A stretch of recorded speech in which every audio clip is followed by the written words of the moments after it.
cider and a switchblade knife. Ride the dawn on his motorbike. Looking for legends on the Sunset Strip with a stone cold paranormal partnership. Nashville Town Rick tried to sell me some crack. Listen to the podcast, man, and take that shit back. It's Urban Legends, the podcast about urban legends. And here your host, Neil and Chris. You'll receive our pod in your ears tonight. Hello and welcome to this week's episode of Urban Legends, the podcast about urban legends, which comes to you directly from our base, our clouds base, hovering somewhere over Portslade, via satellite into your ears on Thursdays. I am Chris Flynn, one of your hosts, and I have another person with me. You all know him. You all love him. It is Mr. Neil Abbott. How are we all doing? Hi, Neil. I'm good, mate. How are you? Yeah, fine, mate. Fine. It was my fun birthday earlier this week, wasn't it? Wasn't it? Yeah. 32, Catch up for dinner. Yeah. 32. 32, yeah. You had a few of those. Getting into... oh, my cat's meowing. Getting into goalkeeping prime age now. So, Yes. mate, there's still a chance for me to play in the Premier League, I believe. No reason why you couldn't be the next Peter Shilton. No reason at all. I mean, I'm very right wing, just like old P. Schultz. PT, yeah. I'm kind of The goalkeeper. time runner pub. I don't Kind of know if Peter goalkeeper Shilton size, does. aren't I? Nice and tall, slightly overweight. Old 1970s, Yeah, old school, yeah. 1970s goalkeepers. Yeah, you have to invent a time machine as well and sort of go back to sort of 80s. I thought I said that you should do. You do the time machine. That's how we divvy it up, isn't it? Yeah. That was how we divvied it up. You become a world-class goalkeeper. I'll put on weight from the 80s and I'll and you'll time machine. Yeah, and how's that going? Your career. Slowly? Slowly. So you're not there yet. No, not there yet. Have you got time? You've got a timeline on that? Break a few more laws of physics. Oh, that's good. Which one? Well, I mean, the thing is, I can't have a timeline on it, Chris, because I'm time's trying a to make flat time circle. illusory. Yeah, Right. Is the that esoteric branches of physics I'm studying. It's just is that why time machines will never get built? Because people have always got that excuse to not, so they don't have to hit their gates or whatever. couldn't possibly comment. Project management. Yeah, it's just lack of good project management and stuff. Yeah. So, what timeline do you put on that? Well, you're asking the wrong question there. So, what have you been up to, Neil? What have you been up to around Portslade way? You've been causing any more trouble? Strutting about. Have you seen those new skyscrapers they're putting in? Yeah, it is looking more and more increasingly like the skyline of Manhattan down Boundary Road, isn't it? You say, well, I would say that the dock front is looking more and more like Hong Kong. Oh, okay, yeah, it's another interesting vista. Yeah, except maybe a bit taller. Yeah, it makes you wonder who's buying them up, doesn't it? Really, do you think it's just people, like a way of laundering money, like every building in London is now? I mean, it could be that, or it might be. I mean, the Saudis seem to be buying up everything else, so maybe they're just sensing a great opportunity. London's overpriced. Getting on Portslade on the bottom floor, just because you've got unlimited cash doesn't mean you shouldn't spend it wisely. Exactly, and it is. Take care of the billions, and the trillions will take care of themselves, as I believe. Exactly. Sovereign I wealth believe in the recent Davos conference. All the talk was about how the property prices in Portslade are the safest bet that there is currently on planet Earth. Yeah, I mean, there's talk of Davos coming to Angleton. Yeah, Davos and Angleton are going to do it in the Grenadier pub. Yeah, that's nice. They'll just rent the whole. They'll rent out the whole top floor. Well, they've got the money, haven't they? They could rent out the whole Grenadier pub. The locals won't be happy though. Well, no. They'll have to go. Stella on a Friday night. What are you going to do? They'll have to go to the Pitbull down on New Church Road. Old Shoreham Road. So Neil, I understand that you know, this is a difficult week for you. I remember we had that video call and you were in floods of tears and you were ripping posters down off your wall and kissing them and stuff because Prigozhin died. Who for you was a heartthrob, wasn't it? He's a bit of a heartthrob, yeah, you know. I mean, I've admired his work. Well, pre-Wagner as you well. Like him? What was it you said? I like him rough and ready. Yeah. You know, plenty to pass around. Plenty to pass around. So are you hoping that he's maybe still alive and it's I reckon he's playing 5D hard chess. to get. That's what you said the whole time that you've been aware of him. He's playing hard to get. You tried to sign up for Wagner to get closer to him, didn't you? But you I mean, I've sort of flunked out the fitness tests amongst other things. Well, and also like with your rap sheet, brain's not brawn, as I said. Well, yeah. They said, well, unfortunately, I'm surprisingly horrified by my rap sheet, considering the kind of people that they've had in there before. Yeah, I know, but some lines even we won't cross. Yeah, I mean, but I would say the things that you have done were more individual and creative, maybe. Than some of the things more cerebral crimes, you know.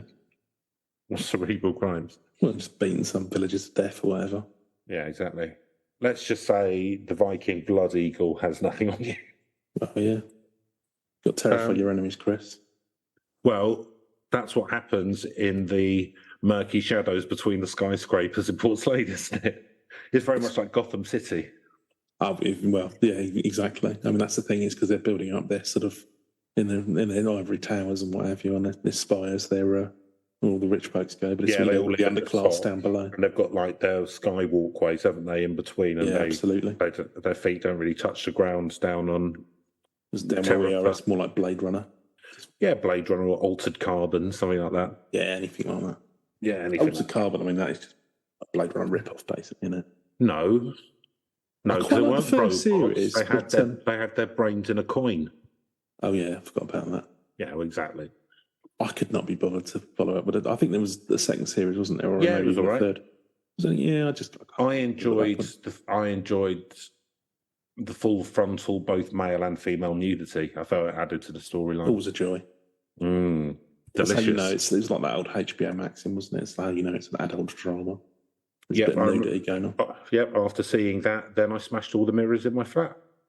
Nice, because I couldn't live up to the standards. They were all quite ripped, weren't they? Yeah, you have to be. Can you imagine how shit you must feel all the time to be that ripped? Like, just really miserable, like, just that's your entire focus. Yeah, just doing that. Well, I think I read somewhere there was one of these ones. Give me a pie and a one-liner any time of the week. Well, yeah, it's just, I think, because it wasn't, I can't remember who it was. I mean, Chris Helms was one of these lads, what they did, and they're saying, like, you know, literally just to, when you have to do that whole kind of like the proper for the movies look, it's just, it's insufferable, the diet, and it's not something you can maintain, I suppose. No. Horrible, Yeah, it's just like living off of water, basically. Yeah, they wouldn't be much good on the cobbles, would they? 8 hours in the gym. At kicking out time. No, exactly. Too weak. Yeah, look tough, but... Yeah, exactly. Right.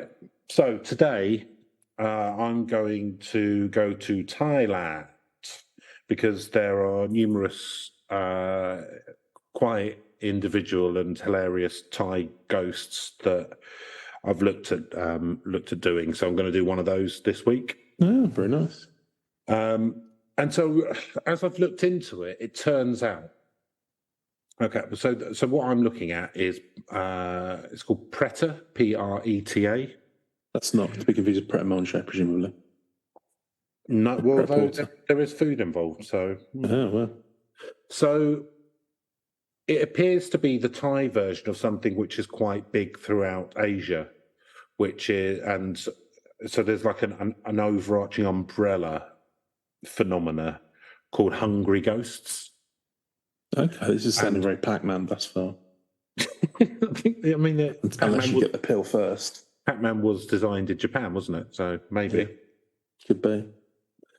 So there's an overarching thing of these hungry ghosts, and like they have them in China, all over Southeast Asia, Japan, Korea, right? So Philippines. Okay. So this is the Thai version of that. Right, fair enough. Tagalog. And so I think it originated Philippines Tagalog. Sorry. I think it originated in China and then sort of spread out. Okay, like a lot of things. Yeah. Yeah, because that was kind of like a bit of a hub, wasn't it? It still is, Neil. Some would argue it still is.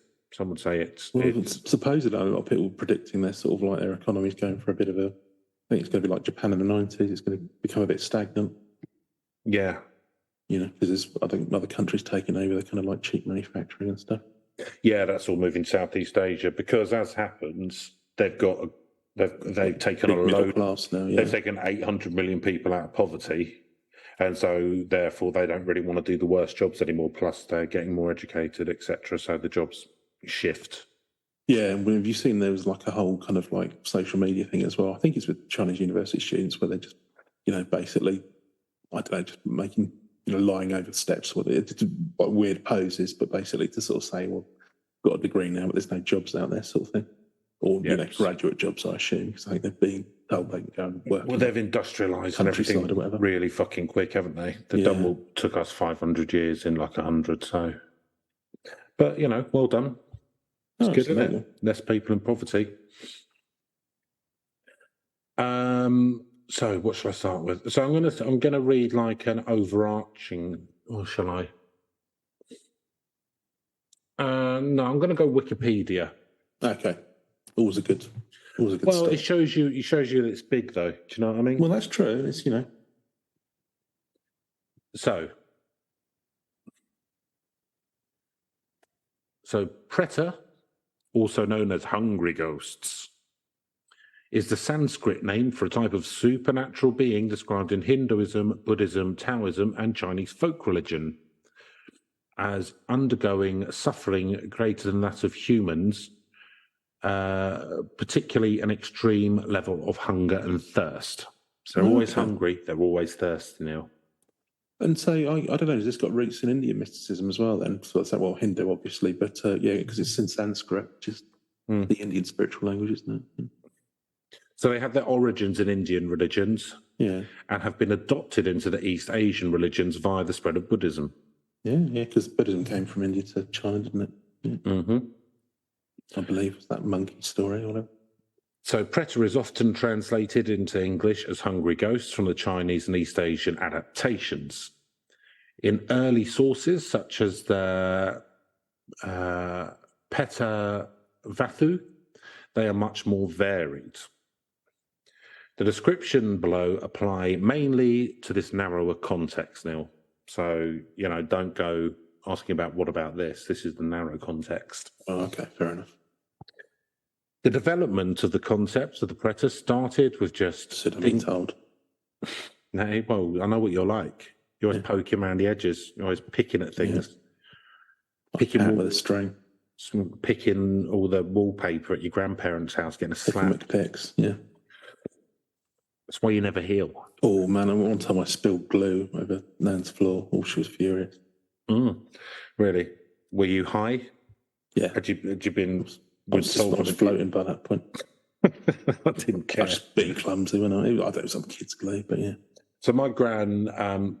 so I grew up with my gran and my granddad and my mum. And so the place was decorated very much in 60s/70s style wallpaper, and sort of the kind of really bright, gaudy wallpaper you'd see on like Father Ted or something. And in the front room, in the living room, there used to be a type of wallpaper you would get, and it was textured. So it was almost wallpaper, kind of, maybe? No, it wasn't. There wasn't that kind of texture. Yeah. It kind of had lumps. It was almost like rice pudding. No, I know what you mean, like wood chip. Yeah. I don't know what you call it, but yeah. Yeah, like they would like embed wood chip into the paper for some bizarre reason. Give it some texture. I remember having that when I was a kid, yeah. Right, I like wallpaper, but it doesn't remind me enough of porridge. It was like when people used to, like ceilings, used to have Artex. And it would cost you more as well to get some, because they had to plaster. Oh, it's a fucking nightmare to get off Artex. Yeah. Like it costs Costs a fortune to get off. Like Pebble Dash, what's that Yeah. about? They loved their textures, didn't they? I guess they didn't have the internet, so they just go around rubbing their hands on stuff. That's how a lot of them got in problem with the BBC. But take yeah, that too far. so she, so in the front room, we had that kind of wallpaper, but it was brown, obviously. Yeah. Why not? Delicious brown. Close the room in. All the shades of brown is what you need. But I think I would pick bits off it, but also bits would just chip off it. Yeah. And then my gran would send me around the front room with a brown felt tip pen to colour in the bits back brown. It'll come off. Yeah. Nice. Practical. Well, you know. So the development of the concept, I mean, it's all to do with Pretas, really. It all comes down to that. The development of the concept of the Preta started with just thinking that it was the soul and the ghost of a person once they died. But later, the concept developed into a transient state between death and obtaining karmic reincarnation in accordance with the person's fate. Mm. In order to pass into the cycle of karmic reincarnation, the deceased family must engage in a variety of rituals and offerings to guide the suffering spirit into the next life. If the family does not engage with the funerary rites, which last for 1 year, the soul could remain suffering as a preta for the rest of eternity. So at the moment, so far so boring, yeah? Yeah. I mean, I kind of quite like the fact that they're sort of motivated ghosts, but not, we've a better sense. So pretas are believed to have been false, corrupted, compulsive, deceitful, jealous, or greedy people in their life. Oh, I'm going to become a preta. Yeah. That's a lot of us, isn't it, really? In a lot of boxes. Yeah, I mean, it depends on how you want to take that, but I've become because of my oral fixation, when that's why I smoke, because if I don't, then I'll be popping. Worse things will need to be going inside. Umbrellas, bikes, nuts and bolts. Yeah, just popping them in. Sort of just stairs, just outdoor stairs, steps, just popping my lips around rebar. Yeah. But because of that, I've become, I think, sort of slightly worryingly addicted to Wotsits at the moment. Oh, okay, yeah. Like I'm eating too many of them. I sort of can't stop. Well, they're kind of light, aren't they? Which probably give you the illusion. But they're terribly calorific. Yeah, I can imagine. So I don't know what to do about it now. I'll have to try and give up, move on to popcorn or something. You have to find one of them like healthy snacks. Like Pebbles. Yeah. Yeah, Pebbles are good because just in and out. And they fill you up. Yeah. Yeah, I might. Yeah, I have to try and move on to. But the thing is, like, they've got really good. It's the texture as much as anything. Don't know what to do. What flavour are you going for? Classic cheese? Or, just a cheese. Okay, you're not gone to flaming hot yet. No. Maybe I should do that. Maybe that, but I don't find them that hot. Anyway, they're not. They're not flaming hot. Hey, look, no one wants to hear my problems, Neil. No, that's true. That is true. So, as a result of their karma, they're afflicted with an insatiable hunger for a particular substance or object, like me and Wotsits. Yeah. Traditionally, this is something repugnant or humiliating, such as cadavers or feces. Or both. Why not? Why they're not mutually exclusive, are they? Well, no, but I mean, it's quite funny that, like, oh yeah, you were a bit of a shit in real life, so you're going to be given an insatiable hunger, and it's going to be for something really disgusting. Saprophilia, yeah. I just wonder how that manifests itself. You just like you think I really want to eat it. They wouldn't have any of their own, would they? Because they're ghosts. So do you think they're just like hanging around in toilets? Yep, waiting to eat someone out. That's what they told the police, the constable, when he came in. Oh no! I've just got an insatiable hunger for feces. I mean, to be honest with you, there's not a good way to get. There's not a good way to explain that, even the truth. Well, I don't know. Would you get a slap on the wrist? I mean, not even that these days. They just give you a crime number, wouldn't they? Yeah. Though in more recent stories, it can be anything, however bizarre, but it doesn't actually list those. Oh, okay. Just assume that's correct. That was put in by Garanta Purana. So, in addition to having an insatiable hunger for aversive items, predators are said to have disturbing visions. So I'm not surprised. When you've eaten a lot of it's excrement, it's gonna have weird dreams. Gonna get the old hallucination. Gonna get the old hallucinations going. Predators and human beings occupy the same physical space, and while humans looking at a river would see clear water, predators see the same river flowing with an aversive substance. Common examples of such visions include pus and filth. I was going to say, it'd be like blood or piss or something, yeah. I mean, it's quite nasty, weird, isn't it, so far? This sounds a bit like, it's scatological. Well, yeah, it's very scatological. Do you reckon that's where the idea for garbage pail kids came from? People were looking at Cabbage Patch Kids. It was a Preta, and then he was describing what he was seeing. Well, they thought we could monetize this. We could monetize disgusting. This. Yeah, kids are horrible. I had, on the back of my door, I had a load of Garbage Pail Kid stickers. Did you? Extremely funny, yeah. Ugh, Neil. It was like 10. Was it like Scabby Simon? Whatever. Pussy Peter. No, do you know what was thinking about them was because it was sort of like, you can be like Junior Edgelord, but it's the whole collecting thing, isn't it? Because you just go and buy a pack and you get that terrible gum. What's wrong with? Do they still sell these kind of things like 3 stickers and that gum that just? I think the gum was put a decent bit of gum in. I think the gum was banned. Yeah, because it tasted like it had already been chewed by about 3 different people, and then I don't know. I've got fond memories of it now. You're talking about it. You remember sticking it now, don't you? I remember collecting the cards from the first Batman movie, and I've got. Oh yeah, did that. Back to the Future as well. I think I've got the full set still. I've no idea what happened to all my other manuals of that sort of stuff. The live action Teenage Mutant Ninja Turtles movie. I think I collected those as well. I think I might have been a bit too old by the time that came out. Yeah, probably you were at uni by then, weren't you? Yeah. Yeah, postgraduate. You were teaching. You were dean. Yeah. Yeah. No, Rusty old dean. No, because everyone, like, I think these days you wouldn't collect stuff like that. I mean, they still do football stickers, but you still do Panini albums, don't you? But no, it's. But they're generally just bought by ironic adults. It's a concept that's kind of died out for kids, isn't it? Because you used to have a lot of these things. They have like Japanese like Dragon Ball Zero cards or whatever, and you use them in games and stuff, and the pack costs about 15 quid or something like that. I think these days. Oh yeah, you see what some of those, because I think there was a story on one of these YouTube channels where it was kind of like, I forget the details, but basically it was like an original Pokemon set of the first edition or whatever. I have no clue, or especially powerful one.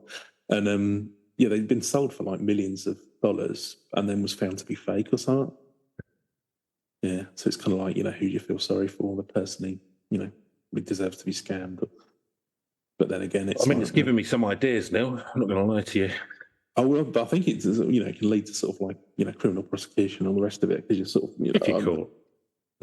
Well, yeah, if something a sale that high profile, you're going to get caught. Yeah, I guess so. Well, I think the person was arguing they were just a broker, and it was like they didn't. Anyway, I can't remember the details, so I shouldn't say too more about it. But it's just the fact that people spend that kind of ridiculous money, as you say, some of these. Yeah, it's weird. I guess the idea being that they will increase in value or whatever. But it's like anything, isn't it? It's that kind of thing. It's like when, weirdly, there was like a massive investment in Beanie Babies in the 90s. Mm. Yeah, you can't imagine how that bubble burst. No, but there was no rarity, was there, particularly? So that's kind of the problem there. I think no, they were. I think some of them were, and it was like different ones had different. But yeah, But again, it's that idea. I mean, people love collecting shit, don't they? Mm. We all do. I put all of my spare money and non-spare money into my coin collection, as you know. Well, best in it. And it's money, isn't it? So there you go. Exactly, it's already money. Worst come, you can't use it. No. It's not money you can use, Neil, but it's money that's worth money. You can give it to Brian May's guitar picks. Which is the only reason why I ever need money. Yeah. So, through their beliefs and influence of Hinduism and Buddhism in much of Asia, Preta figures appear prominently in the cultures of India, Bangladesh, Sri Lanka, China, Japan, Korea, Vietnam, Tibet, Thailand, Cambodia, Laos, and Myanmar. So, description. All over. Yeah. So, pretas are invisible to the human eye. You would imagine so as a ghost. But some believe they can be discerned by humans in certain mental states. Well, I mean, that's true of a lot of what we talk about. Yeah. They are described as human-like, but with sunken, mummified skin, narrowed limbs, enormous distended bellies, and long, thin necks. Sounds quite nice. Yeah. It's quite an imaginative...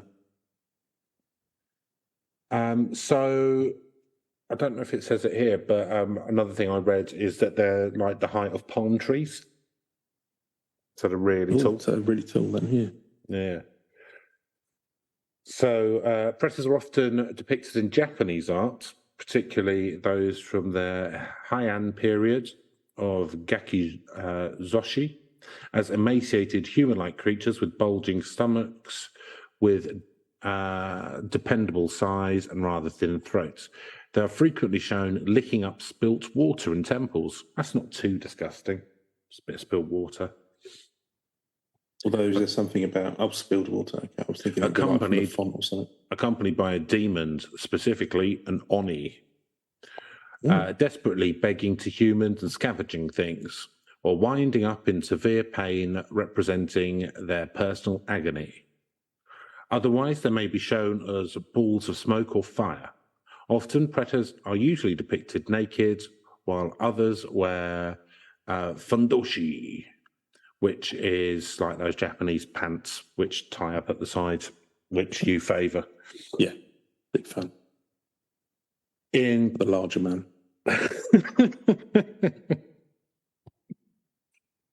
In Cambodia, a special female preta is known as a grak, a malevolent spirit believed to be the spirit of a corrupted old woman named Ye Plang, who was in charge of preparing food for the royal family and for monks in temples near the royal palace during the reign of King Monivong between 1927 and 1941. So quite new. There you go. Pretas dwell in the wastes and deserted places of the earth, and a variety in situations according to their past karma. Some of them can eat a little, but find it very difficult to find food or drinks. They're just cursed to be hungry, then, basically. Yeah, cursed to be hungry, and the only thing that you do want to eat is disgusting stuff. Yeah. I wonder whether they enjoy it, or if it's... I think it's horrible going down. Yeah, that's what I was thinking. Because I didn't realize, you see some of these things. I mean, there's people like all sorts. Yeah, I don't know if you've ever heard of this. Is it San Manzano? There's an Italian cheese. Oh yeah, with the maggots in it. Yeah, you've seen that. Mm-hmm. Oh, they come out and fly at you while you're having a bite. I'll probably give it a miss, to be honest. Although I do like. I mean, I like stinky cheese, but that's. Yeah, I like. I do like sort of caviar-esque things like lumpfish eggs. Oh, I like fish eggs. They're nice. But yeah, I mean, for a lot of people, that'd be a bit sort of. Yeah, I like the texture and the fact that they pop. No, that is, yeah. Yeah, and the fact a lot of people aren't keen on really fishy fish, are they? I like mackerel and things like that. But, yeah. So, others can find food and drink, but find it very difficult to swallow. Others find that the food they eat seems to burst into flames as they swallow it. Into flames? Yeah. Just as well by the sound of some of the stuff they're eating. Others see something edible or drinkable and desire it, but it wither up or dries before their eyes. As a result, they're always hungry. I've had dreams like that. And it's normally because I'm really dehydrated back from when I was on the booze. where you go like you're in a shop with loads of drink, and you keep buying it, but then it keeps disappearing. Very obvious, my body, what it wants. Yeah, it's not just really like really throws it out there. Rarely remember trains. Yeah. Really? Yeah. Why is that? They sort of vanish very quickly on waking, I find. Do you think that's to protect you from? Probably, yeah. From what you're dreaming of? Screaming in my head. Yeah. Yeah, my subconscious will go to town. Yeah. So, in addition to hunger, predators suffer from immoderate heat and cold. They even find the moon scorches them in summer and the sun freezes them in winter. I mean, like it's a pretty shitty deal, isn't it? I was thinking this sounds very much like, I mean, because I don't suppose there is sort of like a, Chinese or whatever, or Indian version of ham. I don't really know, but it's like, no, I'm not sure if this. Yeah, I'm not, to be honest, particularly familiar with. I mean, in Buddhism, I know the ultimate aim is to sort of like just to not exist, the end of suffering. I suppose that ties in because this is the Buddhist concept, wasn't it? So I guess that's I guess there's an element of karma or something in there. I don't know. So the types of suffering are specified into two main types of pretas: those that live collectively and those that travel through space. Ooh. Of the former, there are three subtypes. The first being pretas who suffer from external obscurations. These pretas suffer constant hunger, thirst, or temperature and sensitivity. The second type of pretas are those that suffer from internal obscurations, who have small mouths and large stomachs. So I read somewhere else as well that they're always hungry, but their mouth is the size of a pinprick. Oh, right. So, not ideal. The last of these three subtypes are pretas that suffer from specific obscurations, like creatures who live on and eat their bodies. The other broad category of pretas that travel through time and space are always scared and have a tendency to inflict pain on others. Well, it's often the way, isn't it? Yeah, lashing out. The suffering of these pretas often resemble those of the dwellers in hell, as you spotted now. Yeah. And the two types are easily confused. The simplest distinction is beings in hell are confined to the subterranean world, while pretas are free to move about and come and go as they please, like day release.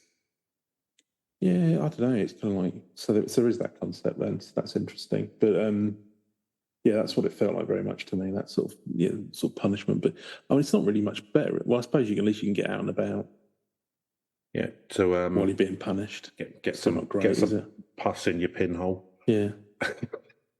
Well, the thing is, the stuff that they're eating, I think, the pinhole would probably be preferable. Not if you're hungry, though. Not if you're hungry. All you're going to be eating is some pus, then. Yeah, I know, but it still fill you up. Yeah, that's true. If you had enough of it. Big ladle. Warm, creamy pus. Like blancmange. So, relations between pretas and humans. Angel Delight was made out of. I found a way to. Oh, butterscotch Angel Delight, lovely. What's wrong with that? Do you like it? Do you not like Angel Delight? No, I did quite like it. I've not had it for, I would hesitate, decades. Yeah, that used to be kind of a treat pudding in my house. Yeah, and it was kind of like a easy way to make up, wasn't it? Again, it's one of those ones I imagine they still sell it. You've got your powder, you've got your milk. Powder, some milk. Give it a whisk, stick it in the fridge. Yeah. Job done. What if? Yeah, I'm sure you can still get it, can't you? Well, that's the thing is because banned. That kind of thing. I don't suppose it's, but yeah, I imagine it's way less popular and probably much more of a niche market these days. I'm sure it'd be like I mean, like you wouldn't see it in like a corner shop or like in the 80s. You probably would have done. Do you know what I mean? But we used to have a lot of powdered food back then, didn't we? Yeah, powdered mashed, just powdering things for no good reason, really. Powdered bolognese sauce was the bolognese sauce which used to have. It was the only one I'd eat.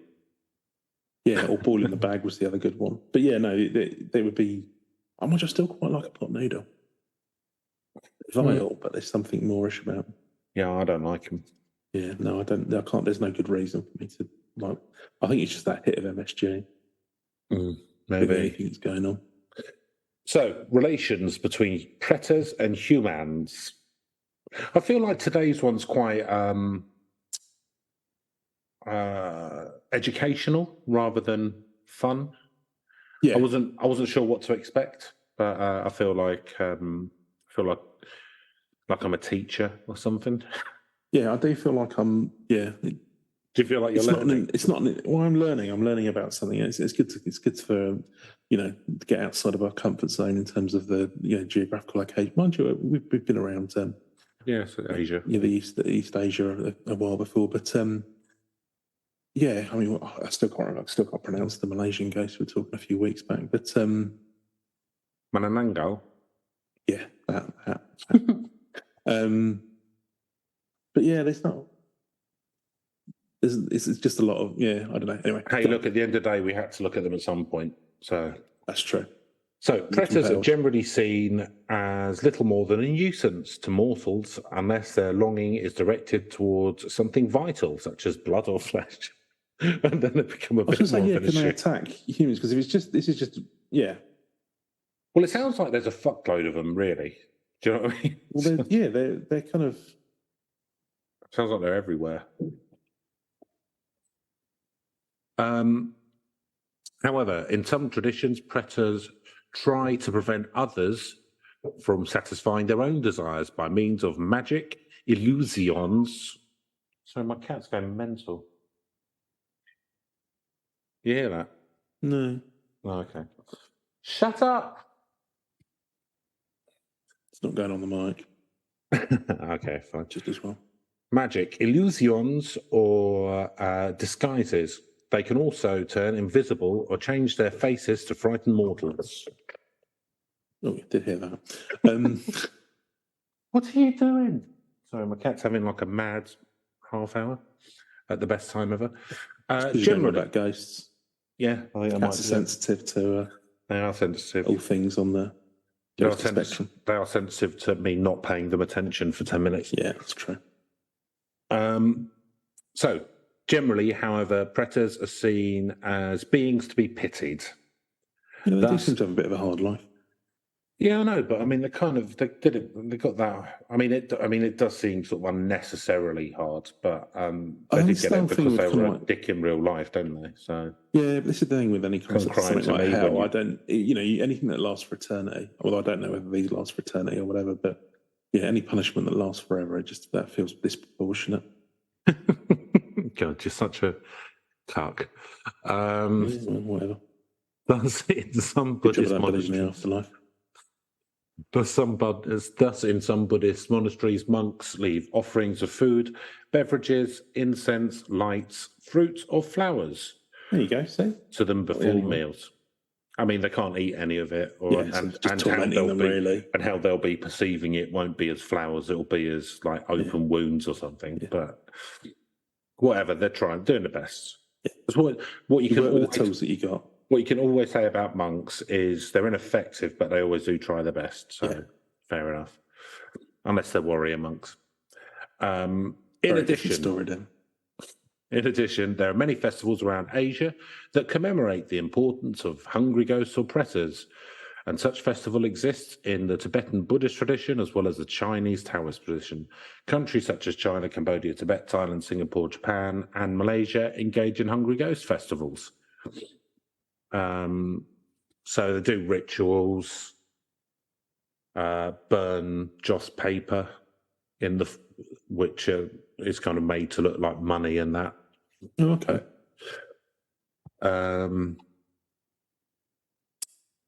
So, though many pretas or hungry ghosts cling to their material possessions during their human lifetimes, some of the ghosts represented in the festivals long for their loved ones during their human life. So, because they were like selfish pricks during the lifetime, then they kind of burn all this stuff that looks like possessions to, don't know, like change their minds about it or something. Don't know. During the festivals, people give offering to the spirits and hope for blessings for their ancestors to return. Thus, the Hungry Ghost festivals commemorating the Pretas are a natural part of some Asian cultures and not limited only to Hindu or Buddhist belief systems. So, that really is about it. Okay, so yeah, well, it's an interesting little. It's okay. I thought there was going to be more about people seeing them or them being like really tall and having pinhole mouths and I mean, that's what we stuff. didn't get a lot of is like sightings and things like that. It sounds like it's a bit more of a yeah. It's a bit more serious, isn't it? It's interesting that there's a sort of it's a Hindu and Buddhist tradition as well. Well, I mean, they come out of the same Hinduism, but yeah. Well, Buddhism comes out of Hinduism, doesn't it? Yeah, I suppose. Yeah, I suppose so. I don't know. Actually, I'm not very good at theology, I'm afraid. No. Tell you what, I was thinking about theology the other night, Neil, when I couldn't sleep, like I do. Would you agree with me if I was to say that the Abrahamic religions, and I'm going to say specifically Christianity because I know the most about that, are actually polytheistic religions disguised as monotheistic religions? Because my theory, or my what I would suggest to you, controversial. So I think that it was. I think what's happened is that a lot of those kind of ended up taking over in areas where there was a lot of polytheistic tradition and things like saints and stuff like that. Yes. It gave them an opportunity. It's because the tenet is still that there's one sole God, but then you've got other things to worship as well. Yeah, not worship, but sort of. Yeah, but they do work. So, because my argument would be, but saints are minor deities and people will go, well, no, saints aren't gods. And I say, well, what's your definition of a god? Because a saint lives forever, has magical powers. They have days that they're worshipped on. They have temples named after them, i.e. churches, and they are prayed to. So I would say that I think it's another thing where Christianity is basically, they've gone, well, there's one God, but then you've got all these saints, and then the saints have just replaced what used to be minor gods in the pagan religions beforehand. It's just a rebranding again. Well, I think, to be honest, is what. And also Virgin Mary, people are always praying to her. Like, they pray to a lot of people that aren't God, considering it's a monotheism. Well, yeah, I mean, I think, because that's going to Christianity, isn't it? So, I mean, the original obviously was kind of Judaism, where you didn't have Mary and stuff like that, and that was very. No, but originally Judaism had multiple gods as well, and they ended up they had a pantheon of gods, and ended up just going for Yahweh, who was the war god, and they said, right, well, we're just going to worship this one god because there was a lot of war and stuff. Yeah, but I mean, but basically, by the time it was all codified, that was the kind of thing, wasn't it? And it's become almost a bit watered down as it's gotten localized over time, I would say. Mm. It's the same as with anything else. It's kind of like, it's like, KFC franchise or, McDonald's or something. You're going to end up with a burger masala or a kind of like I don't know. But no, I was thinking English breakfast burger. I was thinking, hey, wait a minute, this isn't monotheistic. It's one of these, like when you're lying in bed and you can't sleep and just stuff occurs to you. Technically, it's still monotheistic, but yeah, I think, as I say, it's adapted for the regions that are in. So obviously, a lot of European pagan countries, they would have been, Well, I mean, that's where it all kind of. We went off to Mexico or something. It's a very Catholic country, but then they have, they've taken other aspects of the old religion and stuff like that. They have, like Day of the Dead and all that kind of jazz. I'd like to go to Day of the Dead in Mexico one day. I think that'd be fun, yeah. Yeah. Don't know if I'll ever do it, but should we get colourful skulls tattooed on us? I think tattooing it might be a bit. Do you think that's too far? Do you think go there first? Yeah. Maybe check it out, see if you like it. It's quite boring, this. After the first 10 minutes. This is boring, I hate it. Yeah. When you've seen one skull-faced gentleman, you've seen them all. Which I haven't got that tattoo all across my back. Yeah. And now the cartel are after me as well. Yeah, because you're disrespecting the Gang de las Muertas or whatever. Mm-hmm. Yeah, and just if anyone from the Mexican cartel is listening, no, we're not disrespecting that. 100% not. But yes, we are open to business arrangements in Brighton. Always. We've let's just say we have certain tentacles already into the increasingly lucrative Portslade market. Yeah, I think that's fair to say, isn't it? Sounds good. So this can be a slightly shorter one, I think, but let's go through the scoring system. And yeah, apologies, it wasn't more of a laugh, but I didn't know. I'm sorry. Well, sometimes you've got to try these things out and see what's going on. I don't know.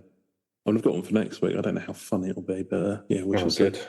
Don't oversell next week. Yes. We shall see.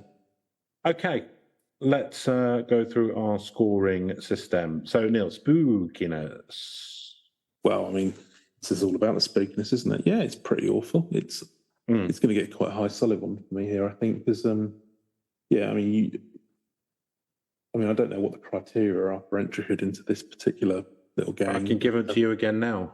Well, no, I know what the criteria are, but I don't know sort of like how corrupt you need to be, or how whatever. It sounds like knowing you're corrupt enough. Yeah, exactly. So that's really my concern, is what I'm saying here. Yes. Knowing you are deceitful and jealous enough. Yeah. Maybe too much. The pep talk. I think it's pretty horrific, isn't it? You wouldn't want to be coming back as one of these things. It's some pretty nasty details. I've got some questions around it.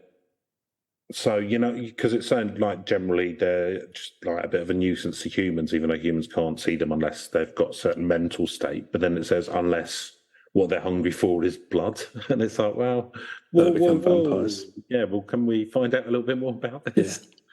Yeah, there's I get that it's not like a load of sightings, it's more of a sort of mythological thing. I think that there's a cover-up going on. Do you reckon? Well, because there's a lot of hinting. There's a lot big Preta Monjo.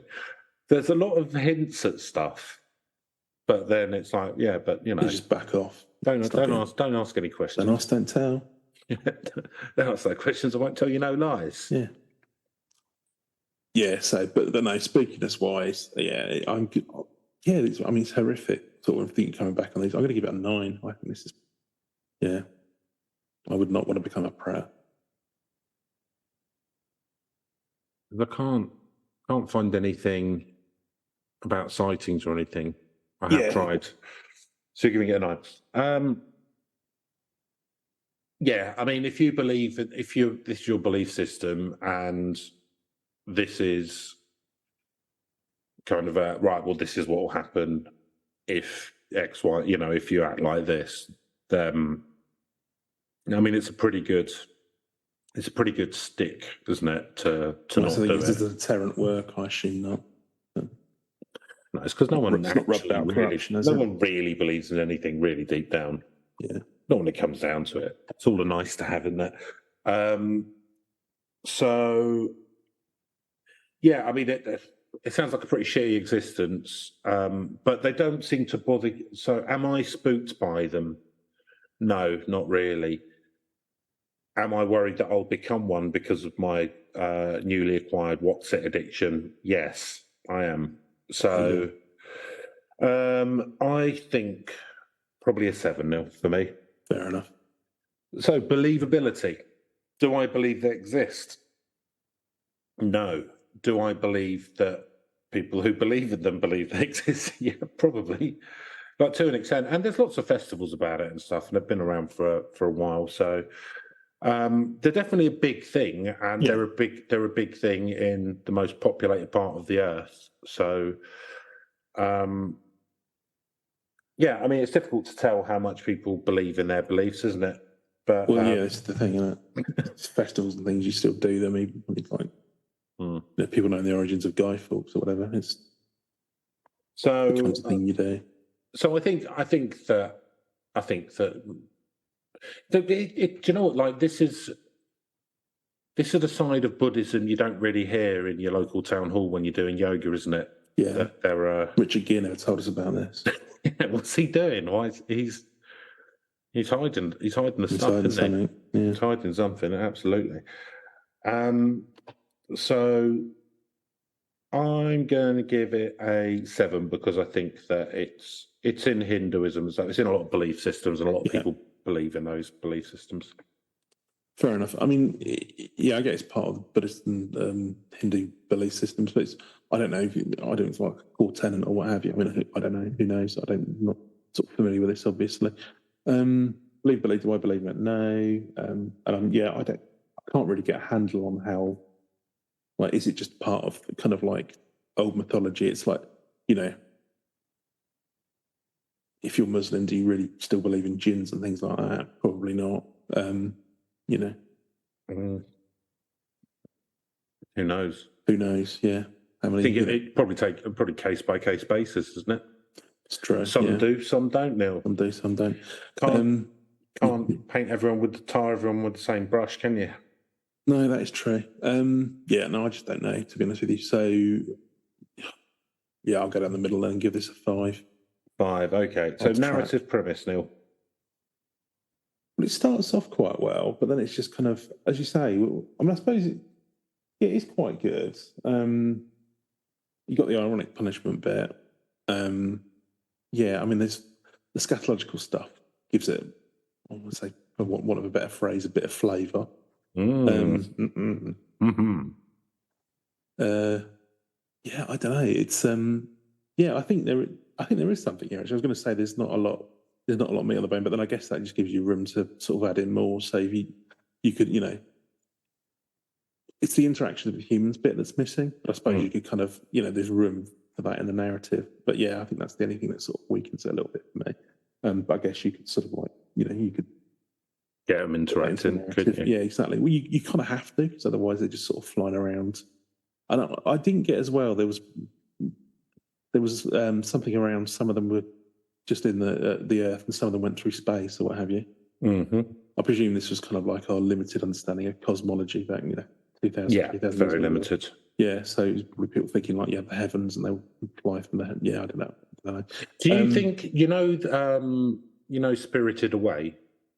The film, the most famous ghost in that, the kind of one with the sort of black cloak and the white face, and he just starts eating everything.